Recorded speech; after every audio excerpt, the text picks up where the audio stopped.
브리핑은 중앙방역대책본부장인 정은경 질병관리청장이 진행합니다.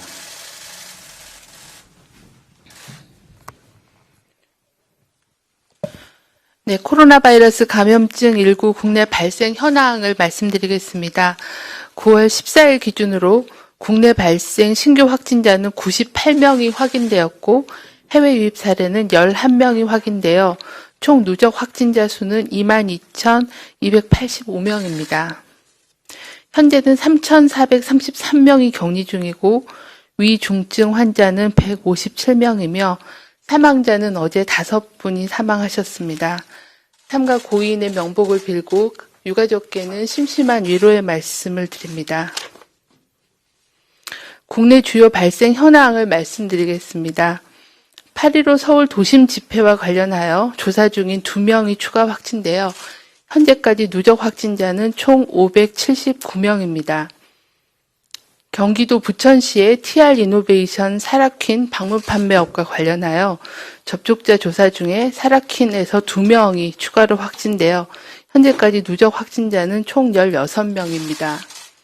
해당 업체에 대한 역학조사 결과 확진자들이 협력업체인 오케이비트와 트리피와 교류한 것과 또 업체 직원 이외에 다수의 방문자들이 있는 것이 확인이 되어 8월 29일부터 9월 11일 사이에 해당 업체 TR이노베이션, 사라퀸, 오케이비트, 트리피를 한 곳이라도 방문한 분들은 의심 증상이 있는 경우에는 가까운 보건소를 방문하여 검사를 받아주실 것을 당부드립니다. 경북 칠곡군의 산양삼 사업 설명회와 관련하여 접촉자 조사 중에 3명이 추가 확진되어 현재까지 누적 확진자는 총 16명입니다. 다음은 해외 유입 사례에 대해서 말씀드리겠습니다. 어제는 11명이 확진되었고 검역 단계에서 5명, 입국 후 지역사회에서 자가 격리 중에 6명이 확인이 되었으며 외국인은 11명이었습니다. 해외 유입 국가는 우즈베키스탄이 6명으로 많았고 필리핀 2명, 인도, 카타르, 미얀마 각 1명씩이었습니다.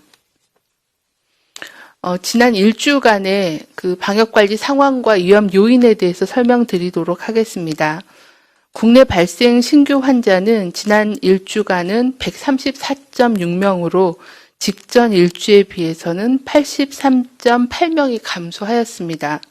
수도권의 경우에는 지난 일주간에는 98.9명 정도가 발생해서 직전 일주에 비해서는 63.2명이 감소한 상황입니다.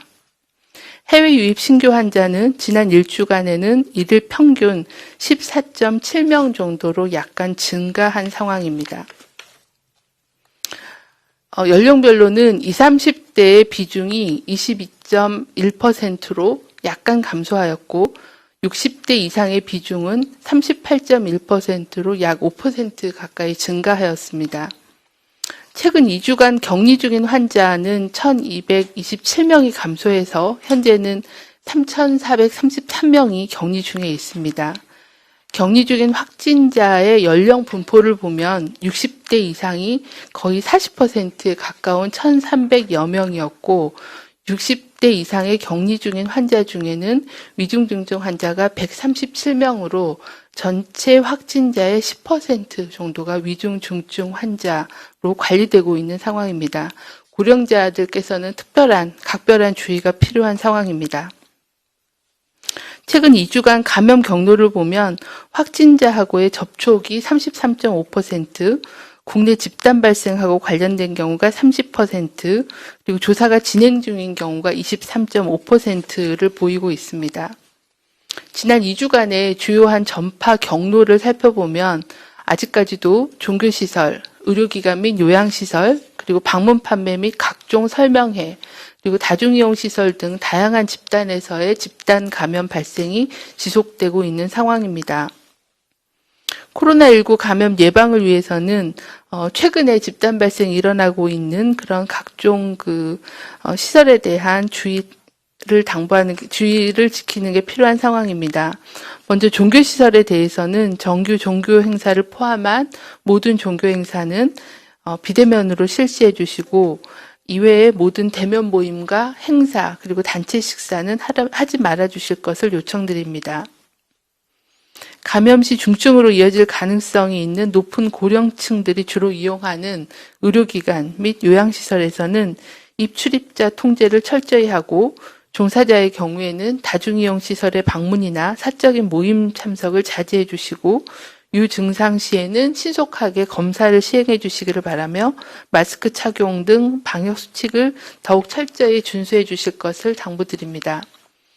선제적인 방역 관리를 강화하기 위해 환자가 병원 입원 시 코로나19 진단검사를 받는 경우 진단검사 비용에 대해 건강보험 적용을 추진하며 수도권에 소재한 요양병원 요양시설에 대해서는 방역 실태를 점검하고 표본 진단검사를 확대 실시하고 또 면회금지 등을 유지하는 등 방역 관리를 강화할 계획입니다. 다음은 방문 판매 각종 설명회 관련입니다. 집단 감염이 계속 발생하고 있고 또 더더군다나 중장년층의 노출이 상당히 많은 상황입니다. 방문 판매 관련 행사 및 투자 관련 설명회, 또 건강기능식품 설명회 등 각종 설명회는 장시간 밀접하게 대화를 나누는 행위 등을 통해서 감염의 전파 위험이 높으므로 참석하지 말아 주실 것을 당부를 드립니다. 또한 방문 판매 및 각종 설명회를 통한 감염 차단을 위해서 방문 판매업의 각종 소모임, 투자 설명회에 대한 점검을 강화하고 확진자가 발생하는 경우는 구상권 청구도 적극 시행할 예정입니다. 식당, 카페 등 다중이용 시설에서는 수시로 환기와 소독을 실시해 주시고 종사자, 이용자 모두 최대한 마스크 착용 등 방역 수칙을 준수해 주시기를 바랍니다. 일반 국민들께서도 불효불급한 외출, 모임, 행사, 여행 등은 연기하거나 취소해 주시기를 요청드리고 외출할 경우에는 반드시 마스크 착용, 2m 거리 두기, 손 씻기 등 방역 수칙을 준수해 주실 것을 거듭 당부드립니다. 다음은 국민건강영양조사에 대한 항체가 조사 결과에 대해서 설명드리겠습니다. 국민건강영양조사 2차분의 자녀 혈청 1440건에 대해서 항체 및 중화항체 검사를 실시한 결과 한 건이 양성으로 확인되었습니다. 참고로 지난 1차분에 대한 1555건에 대한 검사 결과에는 양성으로 확인된 검천은 없었습니다. 참고로 2차분의 검사에 대해서는 6월 10일부터 8월 13일 사이에 검체가 채취되었다는 말씀을 드립니다. 이와 관련하여 전문가 자문회의 결과 2차분 조사 결과는 검체 수집 시기가 8월 14일 이전이므로 8월 중순 이후에 현재의 유행 상황을 설명하기에는 제한적이다라는 지적이 있으셨고 해외 사례에 비해서는 양성률이 낮은 것은 6월부터 8월 초까지의 국내 확진자가 적었던 것의 영향으로 이는 국민들이 자발적인 사회적 거리두기를 적극 참여하시고 생활방역을 위해 노력한 결과가 나타난 것으로 사료된다는 그런 의견들을 주셨습니다. 향후에 대표성 있는 항체 보유율 조사 결과의 확보를 위해서 2개월 단위의 국민건강영양조사 검체조사는 지속적으로 시행하며 대표성을 높이고 또 고위험 지역에 대한 조사를 강화하기 위해서 대구 경산 지역의 일반인, 의료진 등 3,300명, 전국 단위의 조사를 위해서 군 입소장병에 대한 1만 명 조사, 그리고 지역 대표 집단에 대한 1만 명에 대한 항체가 조사 계획도 현재 진행 중에 있어서 보다 상세한 집단 면역 정도를 파악하여 방역 대책을 보완해 나갈 계획입니다. 오늘부터 수도권에 강화된 2단계 사회적 거리두기를 일부 시설별 조치사항을 조정하여 9월 27일까지 2단계를 적용할 계획입니다. 8월 중순부터 시작된 수도권 유행이 국민들의 노력으로 대규모로 확산되지 않고 지속적으로 감소 추세에 있습니다. 한때 하루 300명이 넘었던 수도권 유행이 100명 이내로 감소하였습니다. 이는 국민 여러분들께서 생업의 어려움과 일상의 불편함을 견디고 거리두기에 적극 힘써주신 결과라고 생각합니다. 한마음으로 함께 해주신 국민 여러분께 진심으로 감사 말씀드립니다. 그러나 아직은 안심할 수 있는 상황은 아닙니다. 인구가 밀집된 수도권에서 하루 100여 명의 확진자가 발생하고 있고 감염 경로가 확인되지 않은 산발 감염이 20%대를 유지하고 있으며 방역망 통제 범위 바깥에서 진단되는 경우가 다수여서 지역사회 잠복 감염과 N차 전파 위험이 지속되고 있어 경각심을 가지고 방역 수칙을 준수해 주실 것을 당부를 드립니다. 전 세계적으로도 코로나 유행이 확산되고 있습니다. 하루 신규 확진자가 31만 명으로 기록을 갱신하고 있고 유럽은 대규모의 재유행으로 봉쇄 정책을 강화하는 국가가 날로 늘어나고 있는 상황입니다. 많은 나라가 코로나 극복을 위해 방역과 일상, 경제의 균형점을 찾는 데 어려움을 겪고 있는 상황이 계속되고 있습니다. 우리나라도 시급한 과제인 수도권의 유행 규모를 더 빠르게 억제해야 되고 또 다가올 추석 연휴의 유행 관리, 또 동절기의 인플루엔자 유행 예방과 코로나 동시 감염의 차단이라는 커다란 숙제이자 또 고비를 앞두고 있는 상황입니다. 지금의 사회적 거리두기를 경각심을 가지고 실천해야 우리의 방역과 의료 시스템이 감당 가능한 수준으로 유행을 통제할 수가 있습니다. 우리는 이미 지난 9개월간의 유행 경험을 통해서 코로나19를 어떻게 하면 예방할 수 있고 어떻게 하면 통제할 수 있는지에 대한 방법을 어느 정도 알고 있습니다. 문제는 일상 속에서 실천하는 것이며 코로나 시대에 나와 공동체의 피해를 최소화하겠다는 인식의 전환이라고 생각합니다. 코로나의 장기전에 대응하기 위해 각 개인들은 마스크 착용, 손 씻기, 산밀 환경 피하고 거리두기 등 건강한 습관을 몸에 익혀야 하고 각 사업장, 업종별로는 사업장이 폐쇄되지 않고 계속 운영될 수 있도록 새로운 운영 방식과 또 방역 환경을 개선해 나가는 것이 필요합니다. 방역 당국은 물론 중앙정부와 지자체도 장기전에 대비해 국민들 그리고 기업과 소상공인들이 지속 가능한 생활 방역의 실천력을 높일 수 있도록 제도 개선과 지원에 총력을 다하겠습니다. 네, 지금부터 기자님들 질문에 답변 드리는 시간 갖겠습니다. 네, 오늘 항체가 조사와 관련되어서 설명하기 위해 정경태 백신 연구과장도 배석해 있습니다. 주신 질문들, 유사한 내용들은 좀 묶어가면서 질문 드리겠습니다. 첫 번째 사전 질의 먼저 드리겠습니다. 항체 한 건은 한 명인 것으로 이해하면 될지 질문을 주셨고, 그리고 앞서 대구 가톨릭대 등 연구진은 대구 의료기관을 찾은 사람을 검사한 결과 항체 양성률이 7.6%를 보였다는 연구 결과를 발표한 바가 있는데, 국민건강영양조사에서도 조사 대상이 100명대이긴 하지만 대구 지역의 경우 이런 수준으로 나왔는지 궁금하다고 질문 주셨습니다. 그리고 좀 더 한두 가지만 더 드리겠습니다. 항체 양성률이 0.07%라면 실제 감염자가 3만 5천 명이라고 계산해 볼 수 있고, 또 실제 감염자가 2만 2천 명임을 고려한다면 숨은 감염자가 1만 3천 명이라고 볼 수 있는 건지 궁금하다고 하셨습니다. 만일 1차 조사분까지 더한다면 항체 양성률은 0.04% 수준으로까지 떨어지는데 검사 기간의 차이가 있는데 이렇게 더해도 되는 것인지 질문 주셨습니다. 네, 질문이 많기는 한데 하나씩 답변을 드리도록 하겠습니다. 항체 검사 한 건은 한 명으로 이해해도 되는지에 대해 듣는데 한 명에 대한 검사가 양성이 나왔고 항체 검사에서도 양성이 나왔고 또 중화항체 검사에서도 동일한 그 양성이 확인이 돼서 한 명으로 이해를 하시면 되겠습니다. 다시 정리해 말씀드리면 한 명이 항체 검사에서도 양성이 나왔고 그다음에 중화항체 검사에서도 동일하게 양성이 나온 상황입니다. 두 번째는 대구 가톨릭대의 연구 결과에 대해서 말씀을 주셨습니다. 그 당시에는 198명에 대해서 그 항체에 대한 신속 진단 키트를 가지고 검사를 한 결과 15명이 양성 반응을 보여서 7.6%라는 그런 연구 논문을 발표한 바가 있습니다.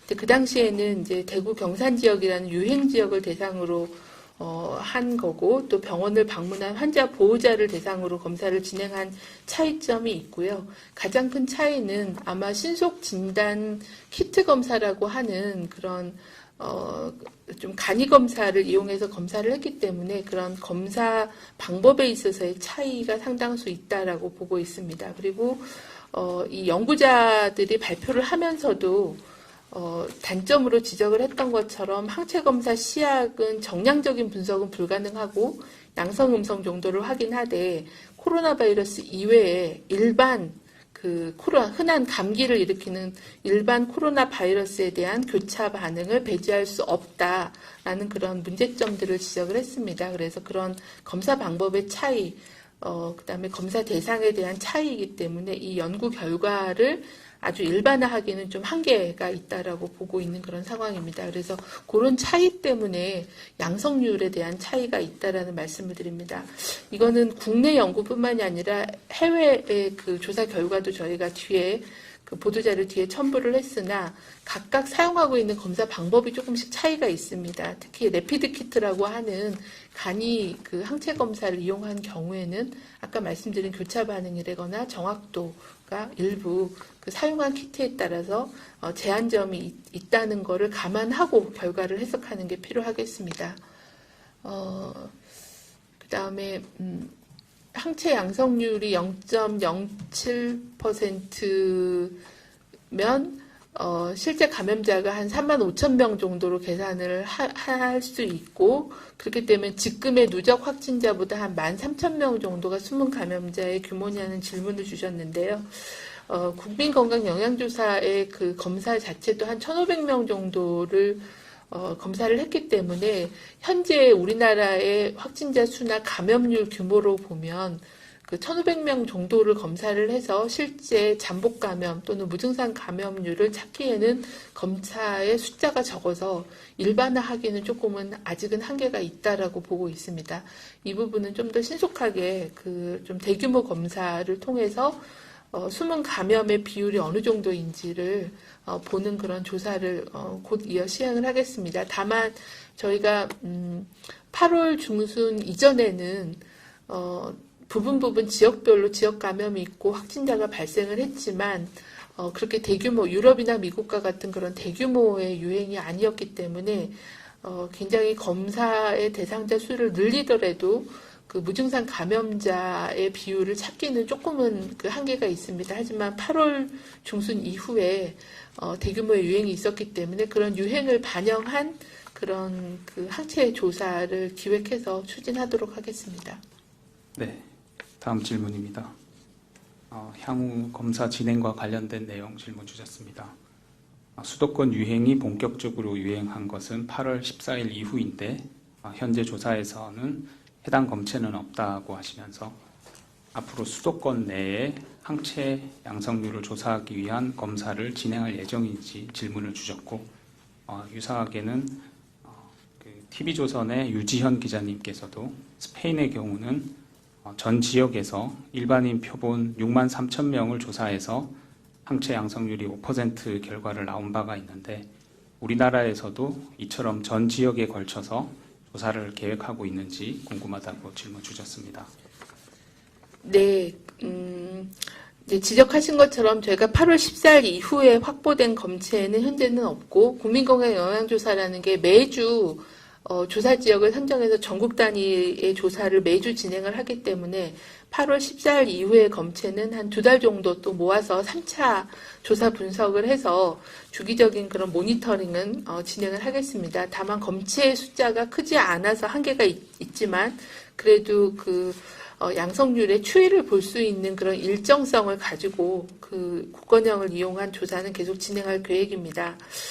그리고 그 8월 중순 이후에 이제 대규모 유행들이 진행이 되고 있는 상황이고 또 수도권 이외에 전국적인 그런 유행이 진행이 돼서 항체가 양성되는데 걸리는 시간들 이런 걸 좀 감안을 하면 9월 말 또는 10월 초 정도에 검체를 확보하는 게 그 항체 양성률을 조사하는데 좋은 시기가 아닌가라고 판단하고 있습니다. 이런 부분들은 전문가들하고 좀 상의해서 어느 시기에 검체를 확보해서 검사하는 게 그 8월, 9월의 유행 상황을 좀 더 반영할 수 있는지에 대해서는 시기와 방법에 대해서는 논의를 좀 하겠습니다.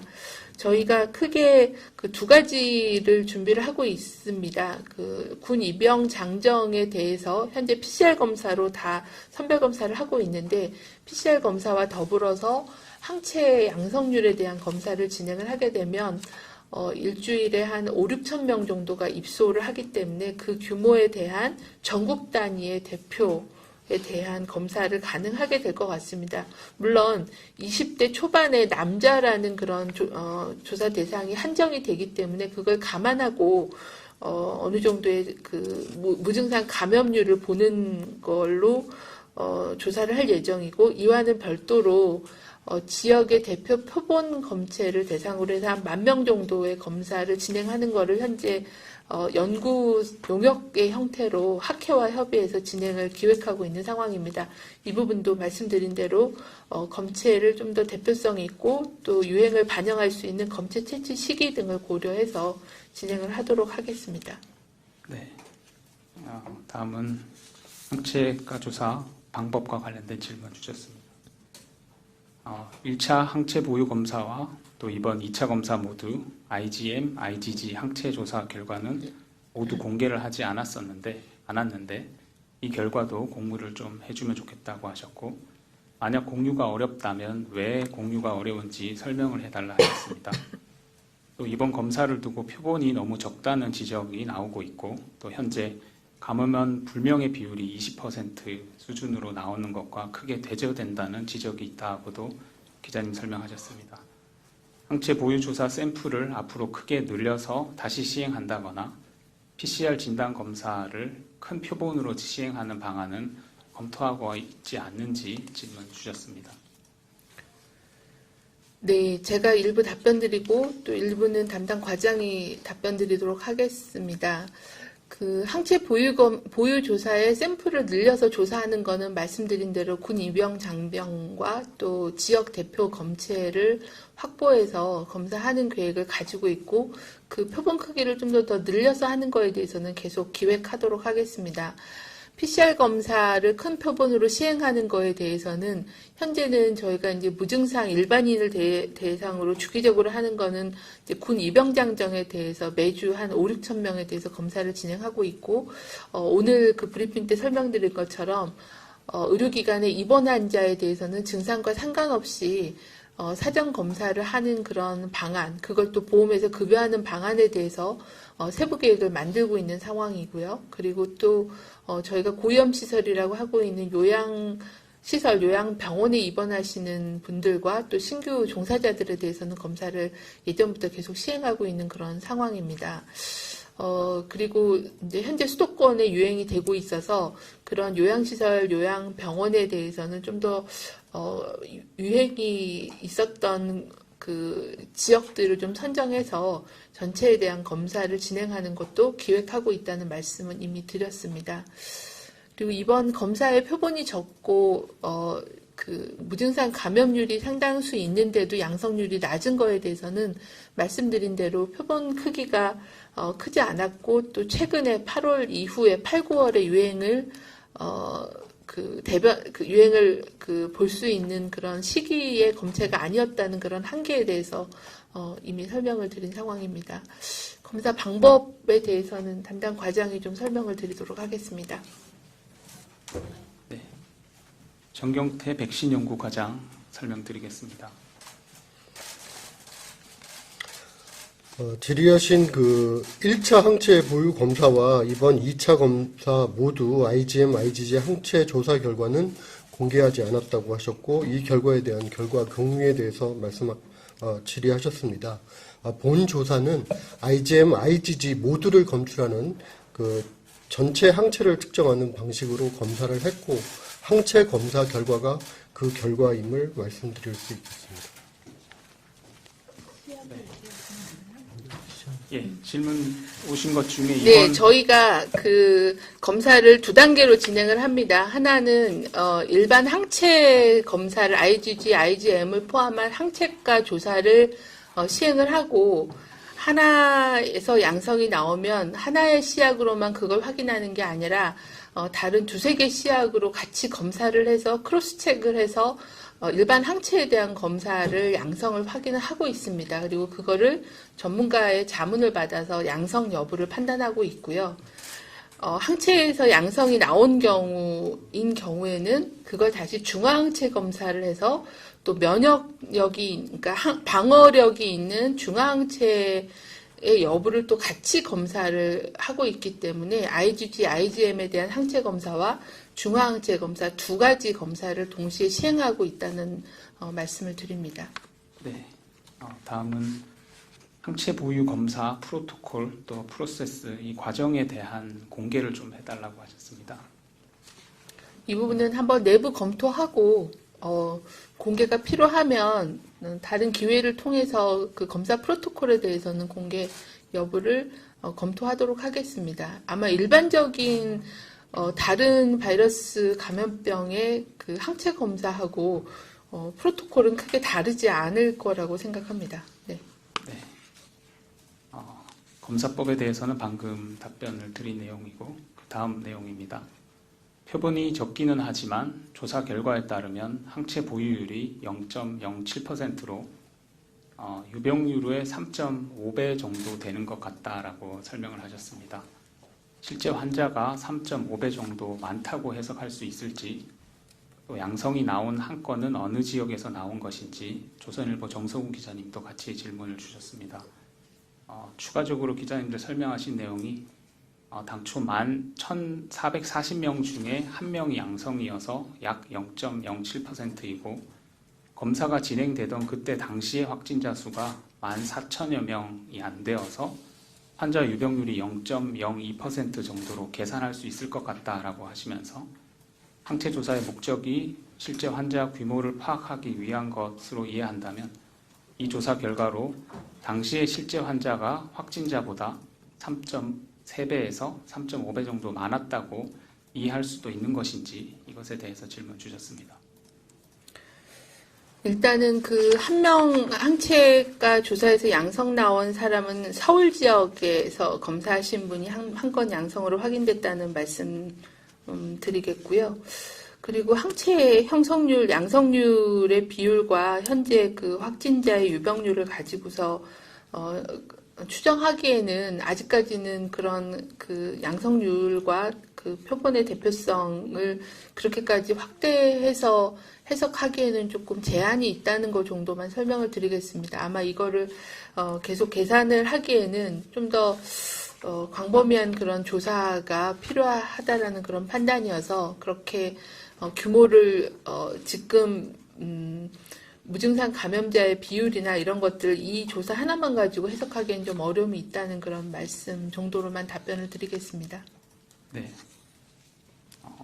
답변을 하셨는지 이 부분 우리 다시 한번 여쭤보겠습니다. 10,000명에 대한 항체 조사는 시점적으로 언제 실시할 예정인지 이 부분 혹시 보충 설명 있습니까? 네, 현재 이 조사는 이제 민간에 위탁해서 조사를 진행하게 되기 때문에 그 민간에 위탁해서 연구 용역 형태로 진행하는 거를 계속 추진하고 있습니다. 그리고 그 검체를 확보하는 시기에 대해서는 어느 정도 8, 9월 유행을 좀 반영할 수 있고 항체가 양성으로 확인되고 생성됐을 시기를 좀 고려해서 적절한 시기에 대해서는 좀 전문가 자문을 구해서 어느 시기에 그 검체를 확보하는 게 좀 더 결과를 정확성을 높일 수 있는지 또 8, 9월의 유행 상황을 반영할 수 있는지 그런 부분들에 대해서 좀 논의하고 결정하고 말씀드리도록 그 일정이 정해지면 말씀드리도록 하겠습니다. 네. 다음은 각각의 검사법에 대해서 질문을 주셨습니다. 한국경제 이지영 기자님도 유사한 질문 주셨습니다. 항체 검사법인 엘라이자, 또 클리아, 레피드키트, 중화항체법이 각각 어떤 검사법이고 또 어떻게 다른지 궁금하다고 질문을 주셨습니다. 이와 관련해서 한국경제 이지영 기자님께서도 중화항체 검사가 감염 시기와 상관없이 앓고 난 흔적을 파악하는 검사로 이해된다고 하시면서 올해 1월 유행 초기부터 검사를 진행한 8월 초까지 감염됐거나 감염 후 완치된 사람을 파악하는 수단으로 알고 있는데 전문가 자문 결과 2차 검사에서 양성률이 낮은 이유가 6월부터 8월 초 확진자가 적었기 때문이라는 평가를 내렸다 이렇게 설명하셨습니다. 1월부터 누적치를 토대로 판단하는 것이 맞다고 보이는데 이런 전문가의 평가가 맞는 평가라고 판단하는지 이 부분도 같이 질문 주셨습니다. 첫 번째 질문은 좀 검사법에 대한 설명은 담당 과장이 좀 먼저 설명을 드리도록 하겠습니다. 네, 항체검사법 각각의 방법에 대해서 어떻게 같고 다른지 설명 부탁드립니다. 네, 엘라이자 검사법은 항원 항체의 특이적 결합 반응을 이용한 정량적 측정법입니다. 그래서 감염 후에 체내에 생성되는 항체를 검출하는 방법입니다. 두 번째로 이제 화학 발광 면역 분석법 클리아는 코로나19 특이 항체와 진단 키트 내에 존재하는 화학 물질 접합 코로나19 항원 단백질이 결합을 해서 발생하는 발광 광도를 검출해서 정량하는 방법입니다. 세 번째 이제 신속 항체 검사법은 레피드 키트라고 해서 면역 크로마토그래피를 활용한 정성적 측정법으로 항원 물질이 고정된 패드에 혈청을 통과시킬 때 항체가 항원 물질에 결합해서 발색함으로써 항체의 존재 유무만을 알 수 있는 그런 정성적 방법입니다. 중항체 시험법은 체내에 형성된 항체 중에서 코로나19 바이러스를 무력화시킬 수 있는 중화 가능한 그런 항체만을 정량적으로 검출하는 시험법으로 바이러스에 대한 방어력을 확인할 수 있습니다.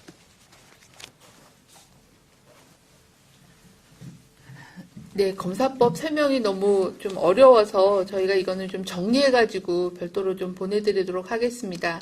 크게 저희가 항체검사법은 엘라이자나 클리아라고 하는 그런 IgG, IgM 항체를 혈액을 가지고 정량적으로 타이터, 그러니까 수치를 좀 볼 수 있는 그런 검사를 일반적으로 쓰고 있는 상황이고요.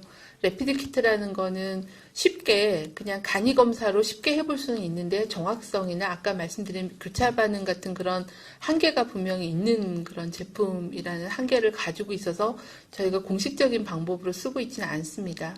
그리고 중화항체법은 정말 그 방어력이 있는 그런 항체가 있냐 없냐를 보는 거고 이거는 굉장히 어려운 검사고 실제 이제 살아있는 바이러스를 세포에서 검사를 해야 되는 거기 때문에 질병관리청에서 직접 검사를 수행하고 있는 그런 좀 더 그 검사 방법과 목적이 좀 다른 검사법으로 이해해 주시면 될 것 같습니다. 그리고 한국이 다른 국가들보다 항체 보유율이 낮게 나오는 이유에 대해서 물어보셨는데요. 각 나라마다 저희가 그 27쪽에 보면은 그 비고란에 보면 검사 방법에 대한 것들을 좀 많이 나열을 했습니다. 전반적인 경향을 보시면 레피드 키트라고 하는 신속 검사법으로 할 경우에는 양성률이 조금 더 높게 나오는 경향이 있고요. 중화항체법을 이용해서 하는 경우에는 이제 이거는 항체가 있으면서 또 그게 방어력까지 있는 항체를 검사하기 때문에 조금 더 좀 낮게 나오는 그런 경향들을 보이고 있습니다. 우리나라하고 이제 가장 유사한 일본인 경우에도 한 8,000명을 대상으로 검사를 했을 때 0.1에서 0.17% 정도의 양성률을 보인 바가 있습니다. 그래서 그렇게까지 지역 감염이 유럽이나 미국처럼 그렇게 광범위하게 지역 감염이 발생하지는 않았기 때문에 양성률이 높지는 않다라는 그런 의견을 전문가들도 주신 거고요. 그리고 저희가 이제 양성률이 그렇게 높지 않았기 때문에 한 1,500건, 한 3,000건 정도의 검체를 가지고서는 양성률을 좀 이렇게 미진단 양성자를 찾아내는 데는 좀 표본의 한계가 또 같이 존재한다는 두 가지 이유를 좀 다 설명을 드리는 게 맞을 것 같습니다. 네, 지금부터는 현장에서 문자로 보내주신 질문 중에 항체과 관련된 질문을 먼저 드리겠습니다. SBS 남주현 기자님 질문 주신 내용, 그리고 KBS 이효연 기자님도 유사한 질문 주셨습니다. 지난 7월 첫 항체가 조사 결과 발표 당시에 포함되었던 서울 서남권 의료기관 내원 환자에 대한 항체가 조사 결과는 이번에 왜 배제가 되었는지 질문 주셨습니다. 당시 중앙체만 검사에서 배제된 것인지 아니면 검사법이 바뀌어서 배제된 것인지 구체적인 이유를 질문하셨습니다. 앞으로의 계획을 보더라도 국민건강영양조사만 진행하는 것은 아닌 것 같은데 그 외에 이유가 있을지 질문을 주셨고, 또 KBS 이효영 기자님도 7월 항체가 조사 결과 발표 당시에 3천여 건, 그러니까 두 국민건강영양조사와 서남권 병원과 관련된 조사에서 한 건의 중화항체 양성이 나왔다고 발표했는데, 오늘은 7월 9일 1차 발표에 대한 조사를 0건으로 발표했다라고 발표 내용이 달라졌는지 관련된 이유를 질문하셨습니다.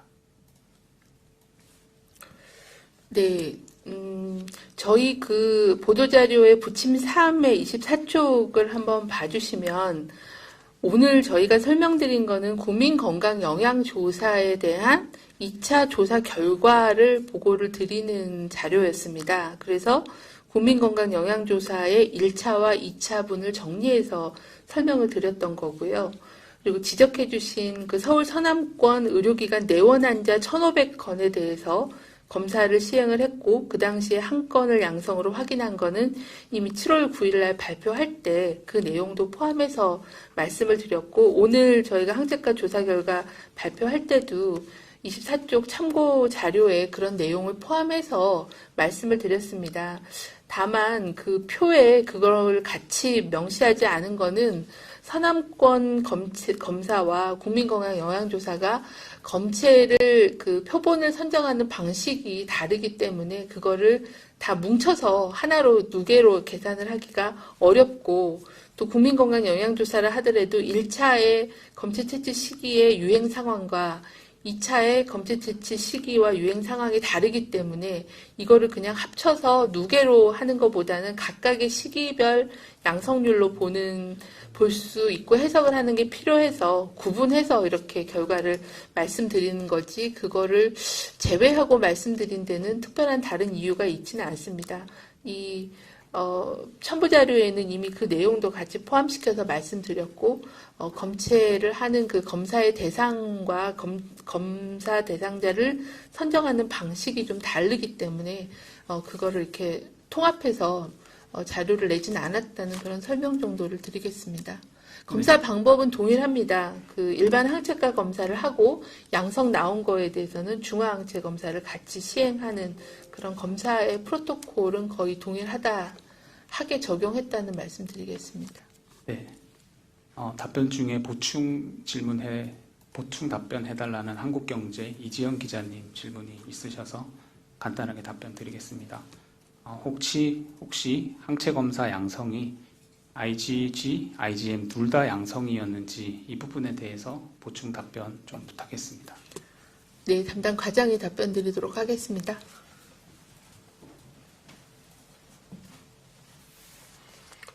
네. IgG하고 IgM을 동시에 검출하는 그런 키트이기 때문에, 시약이기 때문에 IgG만 양성이었고 IgGM은 음성이었는지, 아니면 IgM이 양성이고 IgG가 음성이었는지까지는 확인이 되지 않는 그런 시약을 사용했습니다. 네. IgG와 IgM을 동시에 한꺼번에 검출하는 시약을 사용했기 때문에 두 개를 구분하지는 못한다는 설명이었습니다. 네. 항체가 조사와 관련된 질의응답은 이상 마무리하고 다른 일반 질문 받도록 하겠습니다. MBN 이혁준 기자님 질문 주셨습니다. 청와대에 접수된 국민청원 관련되어서 질문 주셨습니다. 지난 11일 청장 임명장 수여를 위해서 질병관리본부를 찾아왔었던 영상과 사진을 보면서 자영업자들이 분노를 터뜨렸다라고 설명하셨습니다. 50인 이상이 밀집해서 박수를 치고 사진을 찍는 모습에서 그분들이 겪는 고통과 괴리감을 느낀 탓일 것이다 라고 기자님 지적해 주셨습니다. 방역당국은 대통령 방문과 관련해서 방역 관점에서 비대면 수여식을 제한하거나 혹은 방문으로 인한 감염 전파 위험성에 대해 청와대 측에 언급한 바가 있는지, 수여식 당시에 직원들이 모여드는 것과 관련해서 거리두기 등 인원 제한을 사전에 고지를 했는지 질문 주셨습니다. 네, 임명장 수여 관련해서는 저희가 발열 체크라거나 증상 체크 또는 기록 명부 작성과 같은 그런 방역 수칙은 준수를 하면서 진행을 했다는 말씀은 먼저 드리고요. 그리고 당시에 이제 임명장을 수여했던 장소가 저희 긴급 상황실에 같이 근무하는 그런 공간이다 보니까 그 공간에서 같이 근무했던 근무 중이었던 직원들이 일시적으로 좀 같이 참여를 했던 그런 면이 있었습니다. 지적하신 것처럼 자영업자들께서 그런 장면을 보고 고통과 또 괴리감을 느끼셨다는 거에 대해서는 송구하다는 말씀드리겠습니다. 좀 더 자중하고 그리고 방역 수칙에 대한 준수나 이런 부분들이 모범을 보일 수 있도록 그렇게 노력을 하겠습니다. 네. 다음은 로이터 통신 차상미 기자님 질문 주셨습니다. 서울시에서 지난 8월 말부로 서울시 전 지역에 마스크 착용 의무화를 시행하는 등 국내 마스크 착용은 너무나 당연해 보인다라고 설명하셨습니다. 이와 같은 마스크 착용이 호흡기 비말 전파 차단뿐 아니라 코로나19 중증도를 낮출 수 있다라는 의견 또는 국내 연구에 그러한 결과가 있는지 궁금하다고 질문 주셨습니다. 네, 마스크를 착용하면은 본인이 만약에 감염자일 경우에는 본인의 비말을 통해서 남에게 전파시켜 주는 것을 차단하고 또 마스크를 씀으로 있어 밖으로부터 오는 그런 비말을 차단하는 그런 효과가 있기 때문에 마스크 착용이 코로나19 예방 수칙에서 중요하다는 건 여러 번 설명을 드렸습니다. 아직까지는 이제 국내 연구에서 마스크 착용이 코로나19의 중증도를 낮추는지에 대한 연구를 국내에서 한 거는 없는 걸로 알고 있습니다. 다만 이제 다른 나라에서의 그런 연구 결과들이 마스크를 착용하면 바이러스 비말이나 이런 양이 조금 누출이 되더라도 양이 굉장히 많이 줄기 때문에 소량의 양이 나가거나 소량의 양이 유입되게 되면 아무래도 들어오는 바이러스 양이 적어서 감염의 위험도와 또 감염의 중증도를 낮춰줄 수 있다라는 그런 가능성을 제기한 걸로 알고 있습니다. 어쨌든 마스크 착용이 코로나19를 전파하거나 또 본인이 감염되는 것을 차단하는 데 굉장히 중요한 수칙이기 때문에 입과 코를 반드시 가리는 마스크 착용을 철저히 준수하는 것은 현 시점에서는 굉장히 중요한 그런 예방법입니다. 네. YTN 한영규 기자님 질문에 대해서는 기답변이 되어서 이번 답변으로 가름하고자 합니다. 양해 말씀드립니다. 다음은 대전일보 장중식 기자님, YTN 이형원 기자님 두 분 질문 받고 마무리하겠습니다. 대전일보 장중식 기자님께서 질병관리청 개청과 함께 지역에서는 권역별 대응센터가 어떤 방식으로 구성이 되고 운영되는지에 관심이 많다라고 말씀하셨습니다. 조직과 인력 운용과 또 계획에 관련된 로드맵이 있다면 간단히 설명해 달라고 말씀하셨습니다. 네, 현재 권역별 질병대응센터는 5개 권역별로 센터가 구성이 되게 됩니다. 그리고 권역별 대응센터에는 현재는 이제 센터를 운영하는 운영지원과와 그다음에 감염병 대응과 그리고 만성질환 조사과에 대한 업무 그리고 또 진단을 업무하는 진단관리과 같은 그런 과들이 만들어지게 됩니다. 현재 질병대응센터를 권역별로 만든 거는 좀 더 권역별로의 감염병에 대한 역학조사와 또 훈련, 또 역학조사에 대한 지원, 그리고 평상시에 어떤 의료 관련 감염에 대한 강화, 결핵에 대한 관리 강화 등 지역 단위, 권역 단위의 감염병 조사와 대응을 강화하기 위해서 만든 조직이고요. 이 질병대응센터가 조금은 이제 앞으로 좀 인력이 좀 더 보충이 충분히 되고 또 이런 업무들을 진행을 지자체와 협력해서 지원하는 그런 업무들을 강화를 할 계획입니다. 다른 한편으로는 검역소도 권역별로 배치가 되어 있기 때문에 검역소의 진단 업무나 아니면 검역소의 어떤 행정 업무의 부담을 줄여주는 그런 검역에 대한 효율성을 높이는 거와 또 국내 방역에 대한 현장성 또 지원 협력을 높이는 그런 목적으로 권역별 대응센터를 구축해서 운영해 나갈 계획입니다. 네, 오늘 마지막 질문입니다. YTN 이형원 기자님 질문 주셨습니다.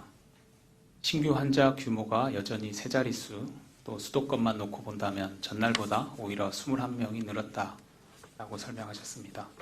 이런 상황에서 수도권 거리두기는 오늘 2단계로 시행되고 있는데 방역 측면에서 보면 확산 위험이 크지 않은지 어떻게 보고 있는지 궁금하다고 하셨습니다.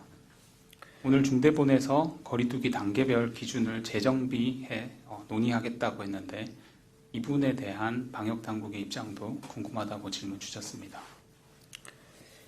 네, 그 수도권은 현재는 일일 확진자 수가 100명 이내로는 감소가 되었습니다. 하지만 아직도 감염 불명 사례들이 있고 또 신규로 확인되는 그런 사례들로 인한 소규모의 산발적인 집단 발생이 발생을 하고 있는 상황입니다. 현재 그 2단계 그 강화된 사회적 거리두기를 2주간 시행을 했고 그 전에는 또 2단계 사회적 거리두기를 또 시행을 해서 그러한 효과가 이제 나타나서 어느 정도의 확산세는 꺾고 감소 추세로 계속 진행은 되고 있는 상황입니다. 하지만 이 강화된 사회적 거리두기를 계속 지속할 경우에는 국민들의 어떤 수용성이나 또 어떤 실효성 부분은 떨어지면서 피해만 커질 수 있다라는 그런 판단을 가지고 이 부분에 대해서는 좀 더 시설별 조치사항을 조정해서 시행하는 걸로 그렇게 방침을 정한 바가 있습니다. 최대한 유행이 확산되지 않게끔 방역적인 노력과 더불어서 이러한 고위험 시설에 대한 관리 등을 강화를 해 나가면서 상황 관리를 하도록 하겠습니다. 사회적 거리두기의 기준 재정비에 대해서는 계속 저희가 사회적 거리두기를 어떤 방법으로 어떤 기준으로 할 건지에 대해서는 논의가 계속 있었습니다. 그래서 아직도 진행 중이기 때문에 그동안에 해왔던 경험들과 이런 부분들을 평가해보고 어떤 것들은 실효성이 있었고 어떤 것들은 좀 과다할 수가 있고 어떤 것들은 구체적인 지속 가능한 그런 유지의 방법들이 뭔지에 대해서 각 다양한 그런 분야의 사람들이 의견을 많이 주고 계십니다. 그래서 그런 부분들을 반영해서 좀 더 효과는 높이고 피해는 줄일 수 있게끔 거리두기의 기준에 대한 부분과 또 거리두기 단계별, 업종별, 시설별 어떤 수칙들, 어떠한 제도 개선이나 여건을 바꿔야만이 이게 장기전에 대비한 실행 가능성을 높일 수 있는 사회적 거리두기가 될 수 있는지에 대해서는 계속 검토하고 보완해 나가겠다는 말씀드리겠습니다. 네, 질의응답 이상 마치도록 하겠습니다. 청장 마무리 발언 듣겠습니다. 코로나19 위기가 엄중한 상황에서 질병관리본부가 질병관리청으로 개청하게 되었습니다. 질병관리청 출범은 코로나19의 위기를 조기에 극복하고 앞으로도 지속 발생할 수 있는 신종 감염병에 대해서도 더 전문적으로, 더 체계적으로, 더 선제적으로 대비하고 철저하게 대응하라고 하는 국민들의 준엄한 명령이며 정부의 강한 의지가 담긴 결과라고 생각합니다. 그 뜻을 무겁게 받아들이고 저를 포함한 질병관리청 모든 직원은 사명과 책임을 다하는 데 최선을 다하겠습니다. 최우선 당면 과제인 코로나19 위기 극복을 위해서 국민들의 건강 피해를 줄이고 또 사회 경제적인 영향을 최소화하기 위해 철저한 방역 대응을 최우선으로 추진하겠습니다. 중앙 및 지자체의 방역 대응 역량을 확충하고 지속 가능하고 실효성 있는 사회적 거리두기를 위해 수칙을 개선하고 제도를 개선하는 것들을 보완해 나가겠습니다. 또한 5개 권역에 설치되는 질병대응센터를 구심점으로 지역사회 유행을 차단하는 데 1차 방어망을 공고히 하고 중대본 지휘체계 하에 정부, 민간, 의료계와의 협력체계를 강화하겠습니다. 또한 코로나19를 근본적으로 대응하기 위한 백신과 치료제에 대한 국내 개발과 또 충분한 물량을 확보하는 데도 총력을 다하겠습니다. 코로나19 대응뿐만 아니라 인플루엔자, 결핵, 항생제 대성, 의료감염, 인수공통감염병 등 산재한 그런 감염병 대응도 체계화하고 컨트롤타워 역할을 충실히 이행하며 이뿐만 아니라 기후변화 등 환경변화에 따라 우리 건강을 위협하고 있는 미세먼지 등 위험 요인에 대한 대응도 강화하도록 하겠습니다. 또한 질병 부담이 증가하고 있는 만성질환과 희귀질환에 대해 근거 중심의 예방관리 대책을 마련하고 국립보건연구원이 국가보건의료 R&D의 전략 수립 및 성과관리의 중추기관으로 성장할 수 있도록 연구 기능도 강화하도록 하겠습니다. 건강한 국민, 안전한 사회를 만드는 질병관리청의 사명과 책임을 다함에 있어 국민과 전문가의 목소리에 항상 귀를 열고 귀를 기울이는 질병관리청이 되겠습니다. 이상으로 정례 브리핑 마치겠습니다. 참여해 주셔서 감사합니다. 울소 통역은 김동호, 윤남 통역사님 고생해 주셨습니다.